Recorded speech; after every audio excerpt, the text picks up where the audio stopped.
kita misalnya santri tahta syaukatil kafir atau tahta syaukatil fasik, juga kita kesulitan menjawab. Setidaknya kalau kita tahta syaukatis soleh, kita ketemu Allah itu masih bisa menjawab al-Islam ya'lu wala ya'la. Jadi ini beberapa intisor di madzhab Syekhina. Saya memang tidak mempersiapkan khusus, tapi memang saya sudah lama sekali menulis tentang itu. Dan beberapa kali saya talaki syifahan dengan Mbah Mun, dengan Syekhina, dengan guru kita semua. Dan beberapa kali saya tanya, Yai, kenapa demikian? Mesti jawabnya Mbah Mun itu, terus pokoknya kata beliau ini, sanurihim ayatina fil afaq. Terus pernah saya tanya, itu saya ketemu di Medina, tak tanya, him itu rujuknya teng sinten? Ya sapa wae. Mboten tiyang Islam tok, wong him kok wong Islam tok, ya sapa wae. Terus saya tanya lagi, niki model Mbah Karim napa Mbah Siber? Ya domber ya pokoknya sapa wae kan. Karena masyhur beliau sering guyon kalau Mbah Siber itu ma'ruf. Kalau merujukkan domber itu ces pulang pakem. Kalau Mbah Karim terkenalnya pokoknya mengkono-mengkono. So him ya mengkono-mengkono, wadalika ya mengkono-mengkono, lahu ya mengkono-mengkono. Dan kita tahu beliau murid Mbah Siber, walidnya sendiri juga murid Mbah Karim. Selain nantinya juga muridnya Sayyid Alawi, Syekh Yasin bin Isa Al-Fadani. Sehingga kita punya guyonan dalam karangan-karangan ulama internasional. Suatu saat ada orang Syiah sama orang Sunni itu berdebat. Ini barokahnya domirnya model Mbah Karim. Berdebatnya itu ayyuhuma afdal, Ali dan Abu Bakar ayyuhuma afdal. Yang paling afdal siapa? Yang satu Sunni, yang satu Syi'i. Kita tahu kan kalau yang Sunni mesti Abu Bakar, kalau yang Syi'i Ali. Si ulama ini pinter karena nggak mau resiko melihat orang debat. Jawabnya itu mangkanat bintuhu tahtahu. Itu semuanya keplok, padahal nggak tahu maknanya apa. Karena pikirannya orang Sunni ya kalau maknanya iman iku wong kanat kang ono sapa bintuhu anak wedok iman iku tahtahu ono ing gawahe Kanjeng Nabi. Berarti siapa? Abu Bakar, fa inna Aisyata tahta yadi Rasulillah sallallahu alaihi wasallam. Tapi perasaannya orang Syiah itu man iku wong kanat kang ono sapa bintuhu putrine Nabi ku tahtahu ono ing ngisore man. Berarti siapa? Ali, fa inna Fatimah tahta Ali. Itu semuanya keplok sama-sama nggak paham karena baru kayak mengkono tadi. Hu itu rujuknya kemana ya? Man kanat bintuhu tahtahu. Kamu merujukkan kemana kalau bintuhu? Sehingga yang Syiah ya puas karena dikira bintuhu itu siapa? Man iku wong kanat kang ana sapa bintuhu putrine Nabi ku tahtahu. Berarti siapa?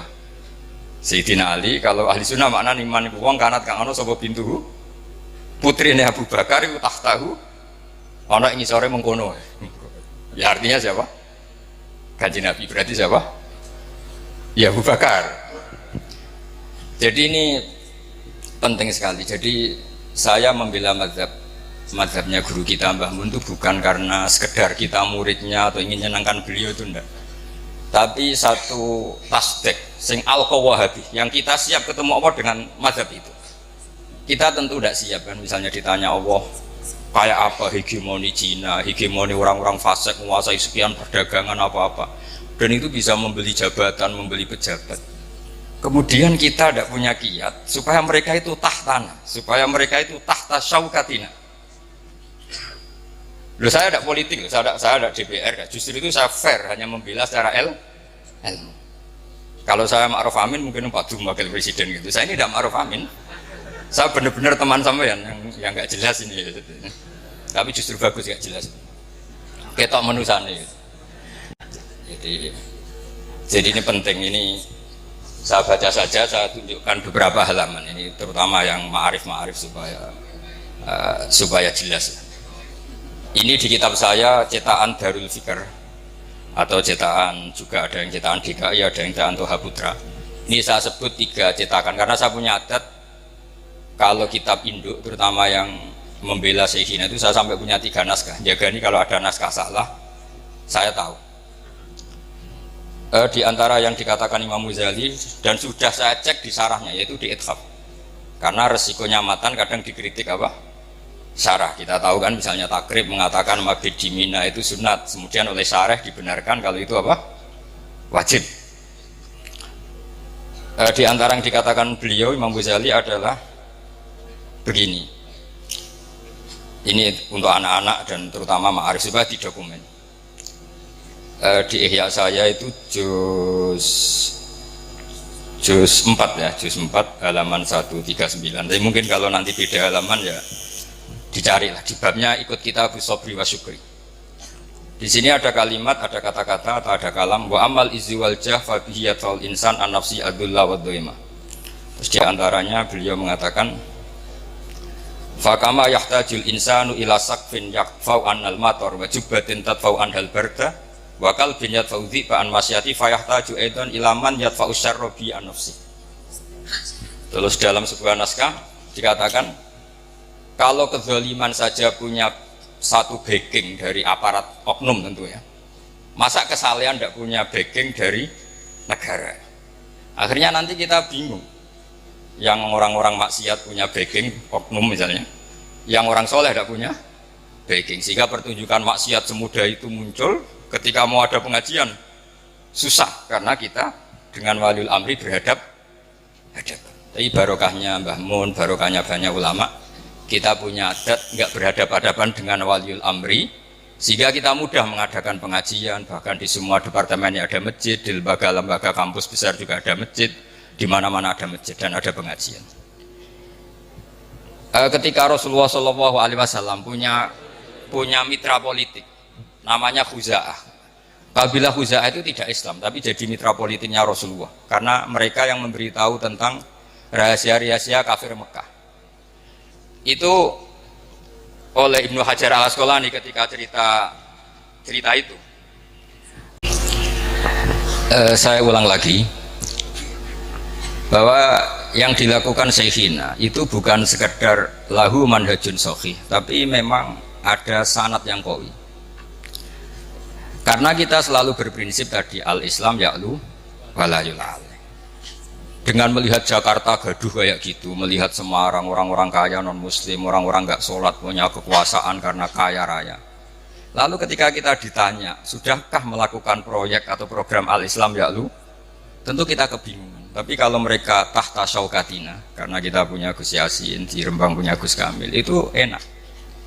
Begitu juga tentang publik. Barokahnya orang-orang soleh itu punya masa yang banyak. Saya ulang lagi, barokahnya orang-orang soleh punya umat yang banyak, punya masa yang banyak. Mereka itu memperhitungkan kita, karena kita memperbanyak jumlah orang soleh. Coba kalau jumlah orang fasik, orang dolim itu mayoritas dan militan, kita akan kesulitan.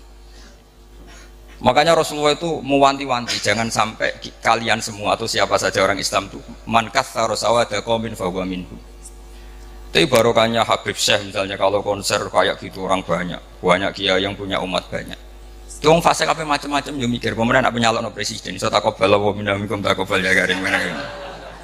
Tapi kalau kita misalnya tadi ngajinya sufi tapi nggak mau ilmu, kiai para pejabat paling duit tok, golek pengaruh, golek syuhrat tok. Nah, itu resikonya sufi tanpa ilmu. Itu mungkin yang sering di alam kujulkan Mbah Mun zada khusyuan zada jalan. Itu sampean harus hafal semua itu. Dan harus dihafalin sampai mati itu wiridan apa? Zada khusyuan zada jalan.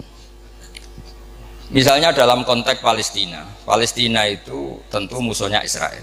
Dan Israel itu punya kekuatan besar didukung Amerika. Kemudian Indonesia membela Palestina.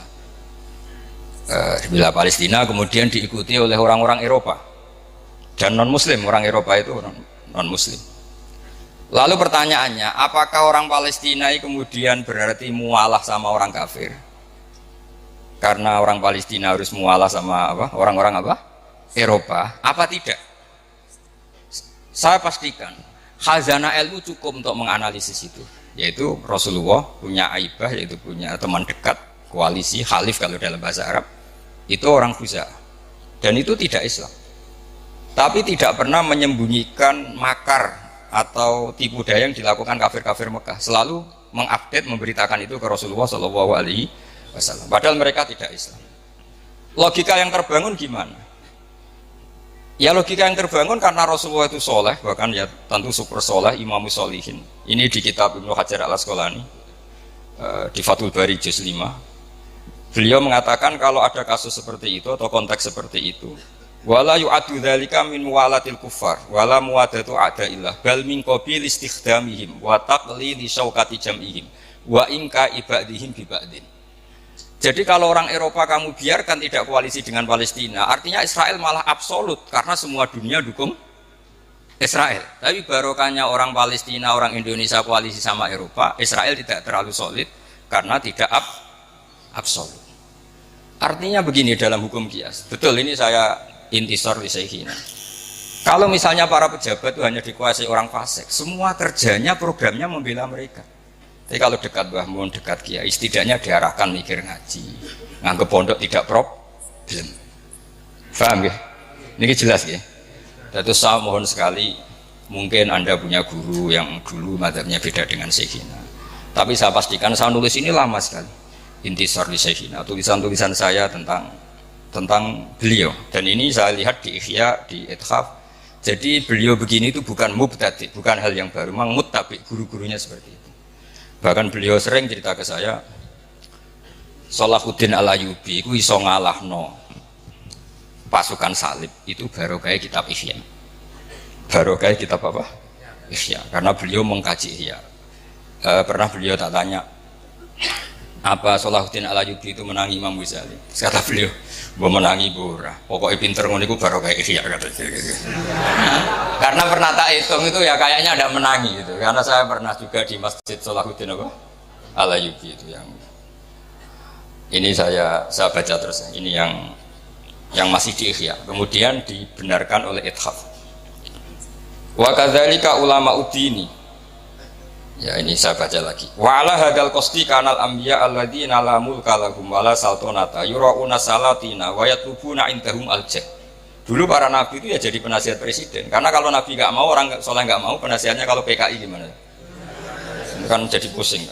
Wa kadzalika ulama uddin. Syaratnya la ala qasti tanawuli min khazainihim wal istiksar fid dunya bimutaban. Tentu kita yakin guru kita tidak akan seperti itu. Terus ini Imam Ghazali menutup wala tazunnanna anna ni'matallahi ala rasulillah haitsu nasarahu wa akmala dinahu wa adzharahu ala jami'i a'daihi wa makkana fil qulub hubbahu hatta tasa'a bi 'izzihi wajahu kanat aqalla min nikmatihi alaihi haitsu kana yu'da wa yudrab hatta iftaqara ilal harab wal hijrah. Artinya ketika Nabi punya otoritas penuh menguasai Mekah dan Madinah karena beliau orang soleh, jadinya aturan-aturan kesolehan, yaitu Ka'bah harus begini, nggak boleh ada lagi orang telanjang, nggak boleh ada berhala. Kalau kiai-kiai itu menguasai negara, paling-paling ujung-ujungnya ya bikin Mahat Ali, terus santri-santri dipikir negara. Kalau ada teroris juga nggak lagi ada intel ke pondok, karena santri pasti NKRI harga apa? Mati. Itu semuanya itu barokah. Ini penting saya utarakan. Terus kata sarehnya litam syati umurihim ad-diniyah. Ketika Imam Ghazali bilang ulama uddin oleh kitab Ithaf Sayyid dikatakan salafan wa kholafan. Jadi ini bukti kalau teori itu tidak pernah mansuh. Karena beliau bilang salafan wa kholafan. Ini penting saya utarakan karena kita punya logika yang dua. Misalnya begini. Kalau berteman orang fasik itu kan taksiru sawadil fusak, memperbanyak jumlahnya orang fasik. Tapi kalau yang fasik ini pejabat, kemudian orang soleh nggak mau nemanin, itu berarti taraktum ummata Muhammadin sallallahu alaihi wasallam fi aidil mubtadi'ah. Ya kalau mubtadi'ah, kalau mudillah, kalau mukafirah. Misalnya Anda membiarkan negara dikelola orang-orang fasik, kemudian punya ide bahwa pondok itu kriminal, bahwa pondok itu teroris, mereka yang bikin pelaturan, mereka yang punya otoritas, kita habis. Ini barokahnya istiannya Yai Kerso dekat Mega, terus Gus Roji cucunya DPR RI, Gus Kamil ketua DPR. Tapi Yai tentu selalu menjaga khazanah ilmu. Saya itu menyaksikan betul betapa bangganya beliau dengan Gus Naji. Ketika beliau ngarang Asyadaratul Lama, sering saya disuruh baca apa itu karangan Mbah Fadl Kawakibul Lama. Terus kata beliau, aku itu kiai tenan. Lah kok buktinya anak-anakku alim.